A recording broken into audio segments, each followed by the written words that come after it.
This is it. We are finally dissecting the final major arc of a saga that has, it's defined a generation. Stranger Things. The stakes have never been higher. And honestly, we've gone through everything, every interview, every little cryptic trailer moment. Oh, every single D&D lore pull that could possibly hint at what's coming. Everything. Okay, let's unpack this. Because what we found suggests the ending isn't just going to be big. It's going to fundamentally flip the entire world of Hawkins on its head. For you listening, we are cutting through all the noise. Yep. Our mission today is pretty simple. We want to synthesize the most credible theories out there. We're talking the true nature of the Upside Down, the identity of this final monster. And the fates of the characters. That's the big one. That is the big one. And look, we're not just throwing darts at a board here. We're connecting very specific leaked dots. Right. And here's the core idea, the thing that ties it all together.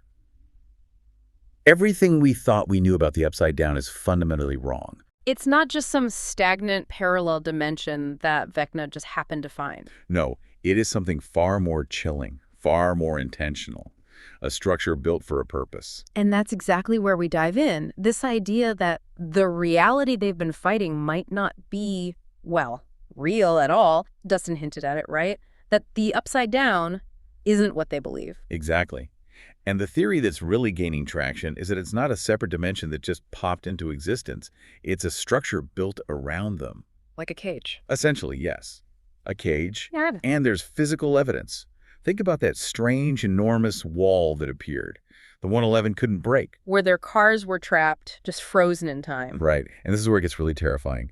The theory is that the wall isn't a barrier. It's a body part. Oh, come on. A body part of what? Of something immense. And this isn't even a new idea, You have to go all the way back to Will's drawings. Right, the table read description. I remember this. It was so specific. Will drew what looked like the ribs of a big monster. So if this theory holds, Will literally drew the inside of the final villain. He was drawing the ribcage of the Upside Down itself. What's fascinating here is how deep they're going into Dungeons & Dragons lore for this. If this whole structure is a body, then what's living inside it? The brain, the heart of the operation. And that points directly to the Neothelid. Okay, hang on. Refresh my memory. D&D terms. Yeah. What exactly is a Neothelid? It's really specialized and pretty disturbing. It's a massive parasitic worm. But the key thing is, it's a surviving tadpole of the Mind Flayer. So it's related. Deeply. It has the Mind Flayer's hive mind powers, but it also has this horrifying Demogorgon-like head. And crucially, it's immune to magic. Immune to magic. Okay, that clicks. That's why 11 couldn't just crush that wall. Exactly. Her powers would be useless against it. The wall isn't a mental barrier she can just break through. It's a living magic-resistant organ.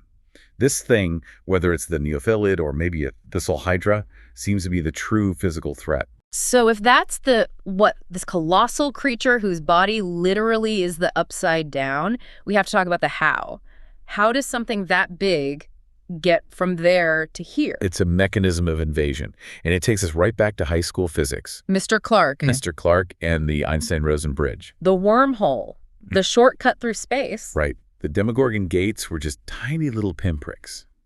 Vecna's final plan is to create a massive one, a highway between dimensions. Then Will's drawing comes back again. You said it looked like the monster's ribs, but the overall shape. The overall shape was said to look like the wormhole diagram Mr. Clark showed them. But to build a bridge that big, you need power conduits. You need 12 spires. Which are believed to be the 12 captured children. Precisely. And the time element here is absolutely critical. We all know the Upside Down is frozen on November 6, 1983. The day will vanish. That completed bridge isn't just a spatial portal. It's a temporal one. It lets the creature and its entire 1983 reality time travel into the present day. A full-on dimensional and time collapse. Yeah. And we've sort of seen this in the trailers. That shot of Nancy, Dustin, and Mike looking up at the sky as it just turns this pulsing, angry red. Yeah. The idea is that the Upside Down will literally melt away. It stops being a mirror of Hawkins and just becomes this huge open gateway. Dimension X. Unleashing the creature into their world. And this meltdown is what sets up a really interesting prediction for Episode 5. Shock Jock. That title alone sounds intense. What's the theory? It's about coordination. Robin, using her science know-how, uses electrostatics to shock a broken Demogorgon one that Will had a connection to before. Why? To what? Reboot it? Kind of. It revives its connection to the hive mind, just enough for Will to jockey it, to see through its eyes. Like a drone. A biological drone, yeah. Okay. The Demogorgons are the ones moving the captured kids through the creature wall, so Will can see them moving through the ribs and find out exactly where the children are being held.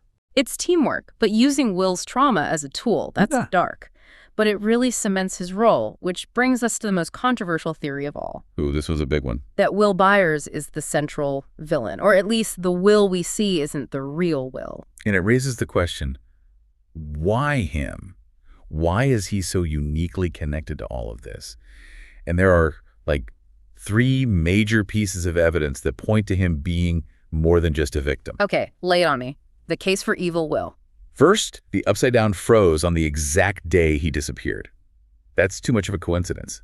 It suggests he was fundamental to its creation, not just a visitor. He wasn't just in it, he is it, in a way. In a way, yeah. Second, people have noticed he sometimes uses hand movements similar to Eleven's when he's feeling the Mind Flayer's presence. It suggests a mirrored ability.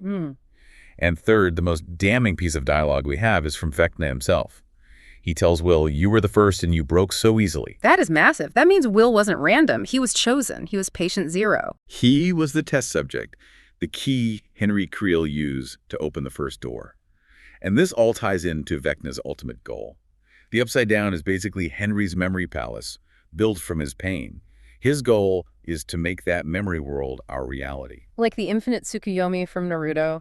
Trap everyone in a dream world to end all suffering. It's a twisted kind of salvation. He thinks he's a hero. And this is what sets up the two wills theory. The idea that the real Will is trapped somewhere inside Vecna's mind. Fighting from the inside, yeah. While the one we see, the one who always feels cold, is the Upside Down Will, a puppet, or maybe even an active agent for Vecna. So the final battle isn't just against a monster, it's a war inside Henry Creel's mind for Will's soul. That's so much more personal. And if it's about memory, then we have to talk about Henry's own past and how Joyce Byers is the key. Right. We need to connect some pretty obscure dots for this one. Okay, remember in the earlier seasons, 11 saw that billboard landscape in the void? Vaguely, yeah. Well, more recently, Max sees the exact same landscape, but from inside a specific cave.